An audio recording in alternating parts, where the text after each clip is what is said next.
2 juin 2021, le rapport au Parlement français sur les exportations d'armement de la France en 2020 mentionne entre autres des informations cruciales sur les exportations d'armes de la France vers l'Algérie.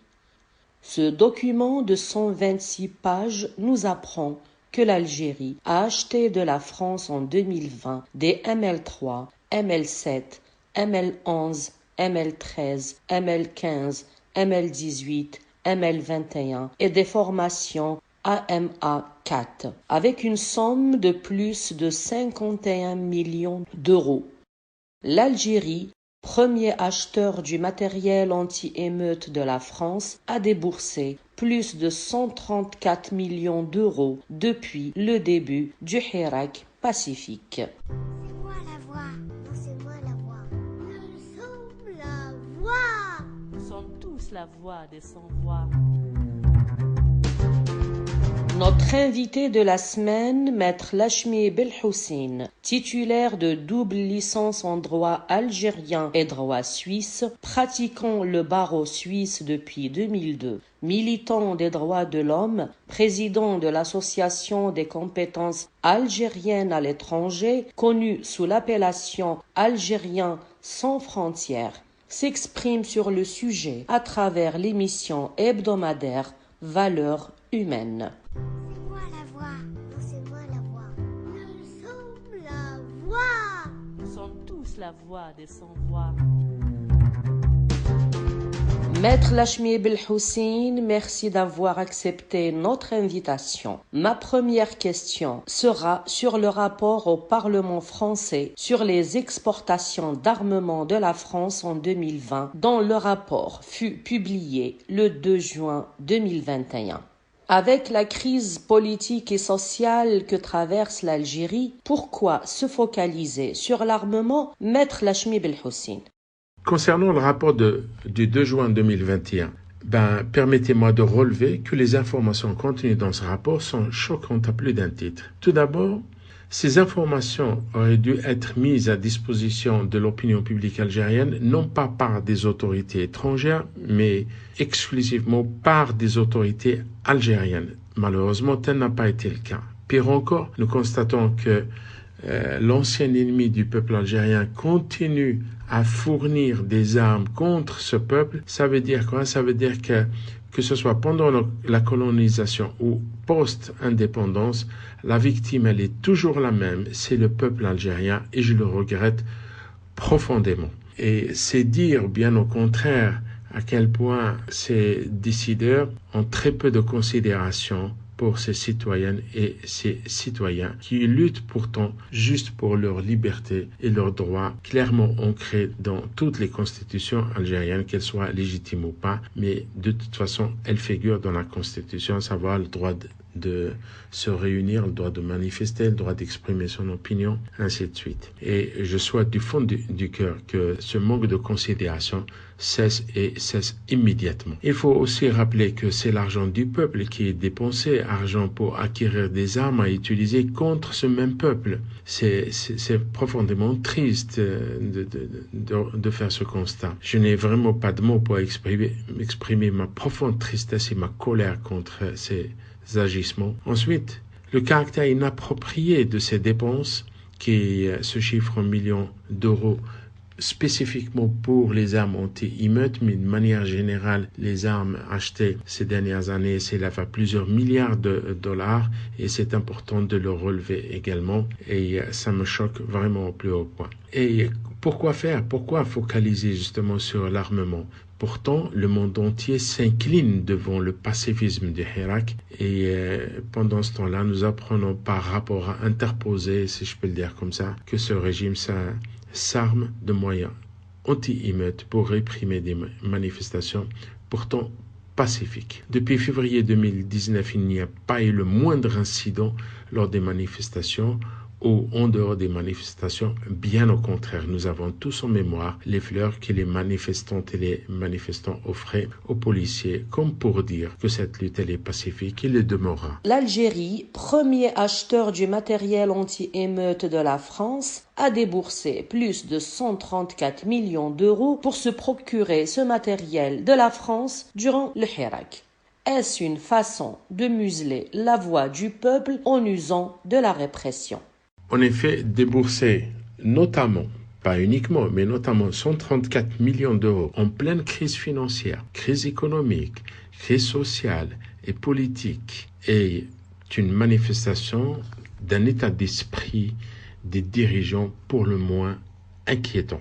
Sinon, comment expliquer que nous manquons actuellement, à cause du Covid, d'oxygène médical, de respirateurs, et nous manquons également d'eau potable, nous manquons d'huile de table, lits d'hôpitaux et tant d'autres manquements. Et comment expliquer également que nos jeunes souffrent d'un chômage extrêmement élevé et malgré ces nombreuses crises, ce régime dépense en priorité le peu d'argent qui nous reste dans les caisses dans des équipements anti-émeutes.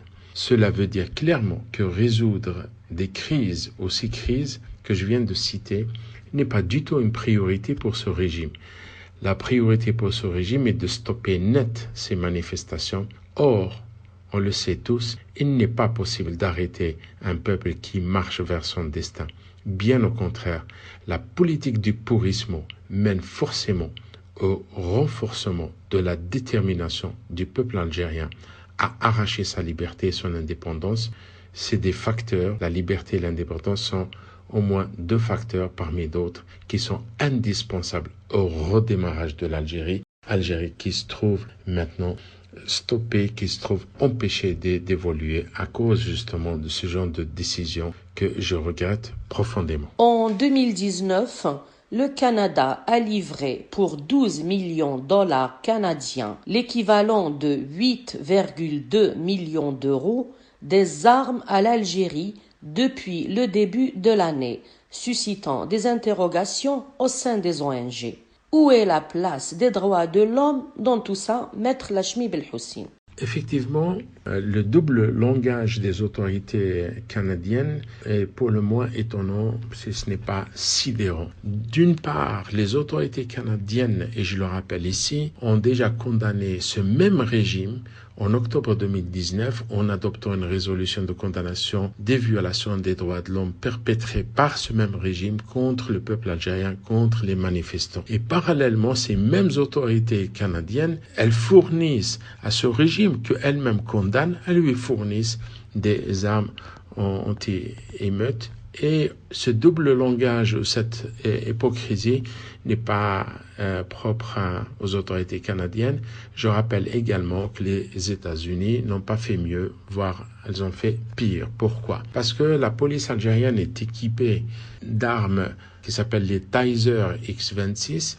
Tenez-vous bien, c'est quand même des armes qui envoient une décharge de 50 000 volts contre des manifestants pourtant pacifiques. Le fabricant Texon est un fabricant américain des États-Unis et je ne comprends pas comment est-ce que l'administration de Joe Biden en 2021 publie un rapport accablant en matière de violation des droits de l'homme en Algérie et parallèlement la police algérienne est équipée par ces mêmes autorités américaines des États-Unis de Taser, alors qu'on sait que cette arme, ce Taser X26, qui envoie une décharge de 50 000 volts, a déjà causé des dizaines, voire même des centaines de morts de par le monde entier, particulièrement aux États-Unis. Et puis, très franchement, le vrai problème à résoudre et le résoudre le plus rapidement possible, il se trouve dans l'incapacité du Parlement algérien à interdire ce type d'achat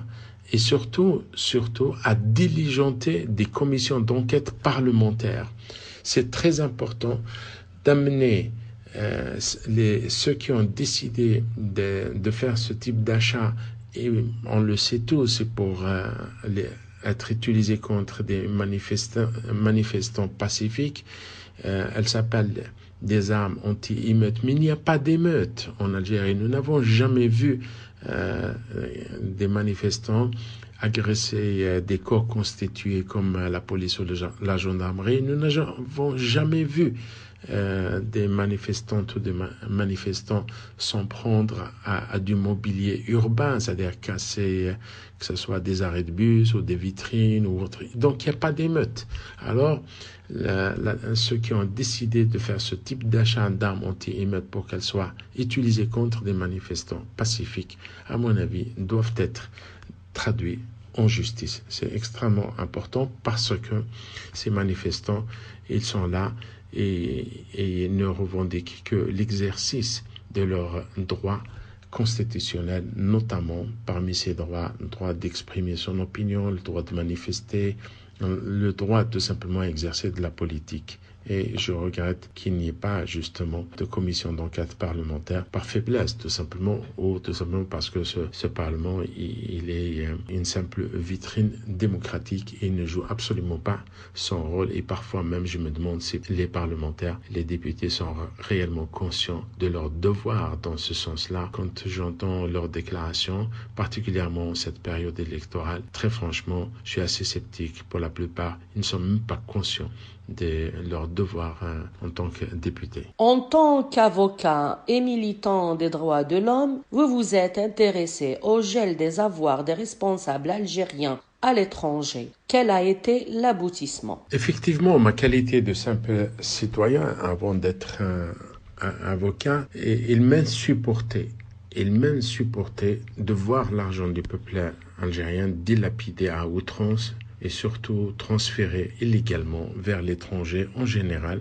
et vers la Suisse en particulier. Par suite de ma plainte du mois d'avril 2019, le Parlement suisse s'est saisi de cette affaire assez rapidement. Même une session parlementaire en juin 2019 a fait l'objet justement de l'interpellation. Donc les députés suisses ont demandé au gouvernement suisse de venir et de répondre à des questions parlementaires. Et depuis lors, la Suisse est restée constante, a toujours déclaré à plusieurs reprises être soucieuse de respecter la souveraineté algérienne et en même temps être disposée à collaborer avec les autorités algériennes pour récupérer cet argent dilapidé. À ma connaissance, aucune démarche de la part des autorités algériennes n'a été entreprise pour avancer sur ce dossier pourtant très important. Vous comprendrez également qu'en ma qualité de simple citoyen, même si je suis avocat, je ne suis de toute façon pas habilité à aller récupérer cet argent. Il ne m'appartient pas. Il appartient à la victime, qui se trouve être le peuple algérien, qui est propriétaire de cet argent. Et donc, seul le peuple algérien est habilité à récupérer cet argent. Comment est-ce que le peuple algérien peut être habilité?